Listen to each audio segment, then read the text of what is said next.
खडे बोलतो. आज संजीव चोरपगार जिल्हाध्यक्ष वंचित बहुजन बहुजनचे यांची आज मुलाखत घेतात.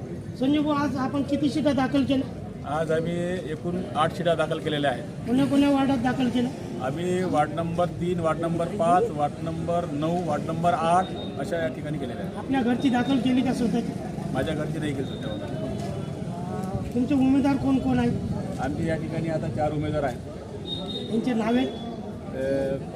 डोंगरे मॅडम, श्रीदत्त डोंगरे, पद्माबाई मोहोळ, सुमित भाऊ तिकडे गेले आहेत आणि अंदर आहेत, आणि हे आमचे जुबेर भाऊ. 4 उमेदवार आता सध्या इथं आहेत. कोण्या वार्डातून आहे? जुबेर भाऊ हे आहे जुबेर भाऊ, आपण कोण्या वार्डातून? वार्ड क्रमांक 3. वार्ड क्रमांक 3 मध्ये आपण कोणकोणची कामे करता निवडून आले तर?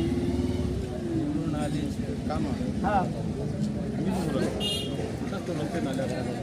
नगराचा विकास, नाले, रस्ते आणि लाईट, आणि आमचा ते एक मुद्दा आहे जे हे झाला पाहिजे बा,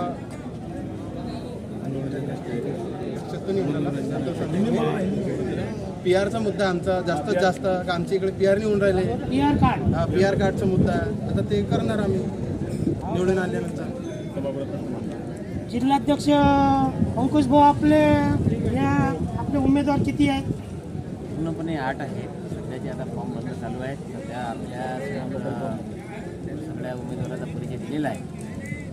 त्या निमित्तानं वंचित बहुजन आघाडीचे पूर्णपैकी 8 उमेदवार आता सध्याची घोषित झालेले आहेत. त्यांचे फॉर्म भरले का आपण? फॉर्म भरलेले आहे. काही जण फॉर्ममध्ये आता सध्या दाखल करत आहेत. दाखल काही जणांचे दाखल करायचे राहिले? नाही, दाखल करत आहेत. सगळे लाईनमध्ये म्हणजे दाखल करायचे राहिले नाही काही? नाही, दाखल 8चे 8 फॉर्म दाखल झाले. 8च्या 8 फॉर्म दाखल होणार आहे. होणार आता आहे. जवळपास 5 झाले. 4 झालेले आहेत. 5वे इथं येणार आहे. बाकीचे 3 केव्हा दाखल होती? बघा, आतमध्ये आहेत. झाले 3 वाजताच्या आत अंदर प्रवेश केला त्यांनी. अंदर आहेत ते अंदर आहेत. होतील. तुमचे उमेदवार काही आपले मुलाखत द्या. तुमचं नाव सांगा. माझं नाव स्नेहलता श्रीमंत डोंगरे. मी वार्ड क्रमांक 12 आहे आणि लोकशाही वाचवण्यासाठी आणि नगराचा विकास करण्यासाठी उभी राहिली. निवडून आल्या कोणची अपेक्षा आहे तुमची? नगर म्हणजे विकासच करायचा आहे ना, नगरचा पूर्ण रस्ते, नाल्या, लाईट वगैरे सगळं. तुमच्या इकडे PR कार्डचा काही विषय आहे? नाही. काही तुमचं नाव? पद्मा नागुराम मोहोळ. मी वार्ड क्रमांक 9 मध्ये आहे आणि नगराचा विकास करायचा आहे. अजून काय अपेक्षा तुमच्या? आता ते निवडून आल्यानंतर मग आधीच सांगितलं. आता आश्वासन तर खूप सारे जण द्यावंच देतात, लागतात ना पण उमेदवार तुम्ही.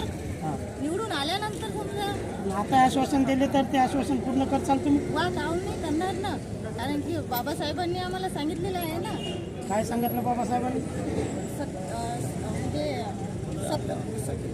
हो ना, जे बोलतो ना. घराच्या भिंतीवर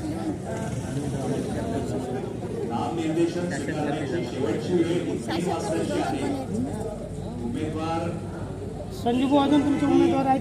अंदर फॉर्म भरला भरून राहिले आमचे उमेदवार. 4 लोकांनी फॉर्म भरले आणि ते बाहेर आले. बाकीचे 4 उमेदवार अंदर आहेत.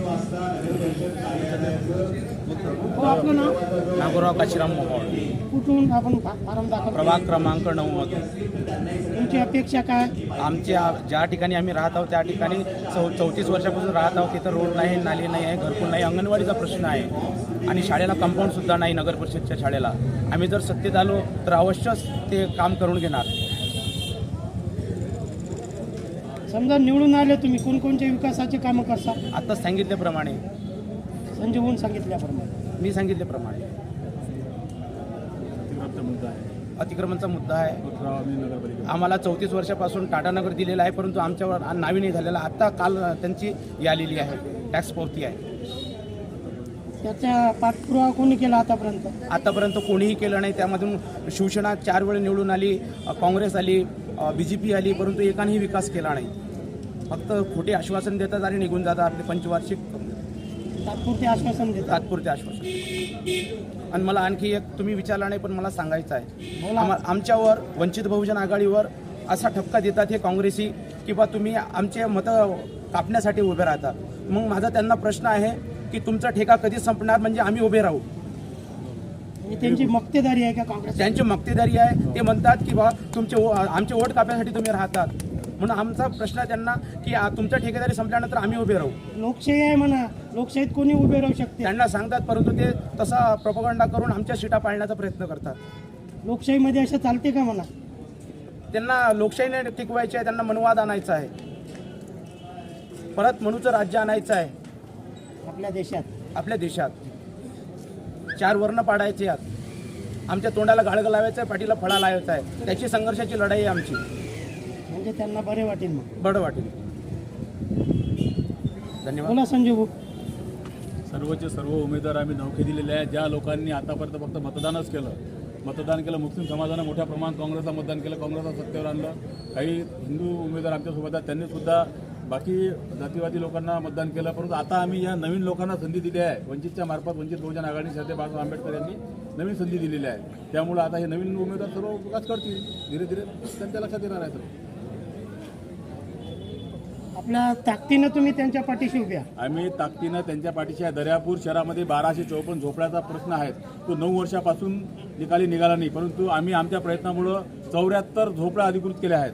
मी स्वतः पाठपुरावा केला आहे. नगर रचनेचा स्वतः पत्र आला आहे. ड्रोननं त्याचे नकाशे केले आहे आणि नकाशे काढून त्याचे ब्ल्यूप्रिंट तयार केले आहे आणि तो प्रस्ताव सादर करून कलेक्टरकडे 74 लोकांना आज घरकुलाच्या झोपड्या भेटल्या आहेत. आणि बाकीचे जे झोपड्या आहेत ते पुन्हा आम्ही प्रयत्न करू, त्याचा पाठपुरावा करू. आणि हे सर्व सदस्य जेव्हा नगरपालिकेमध्ये जातील ते प्रस्ताव तयार करतील, ठराव घेतील आणि जे गरीबातला गरीब माणूस आहे त्याला न्याय देतील. यासाठी आम्ही उमेदवार केलेला आहे. लाईव्ह दर्यापूर न्यूज चॅनलचे संपादक हरदास बोखळे.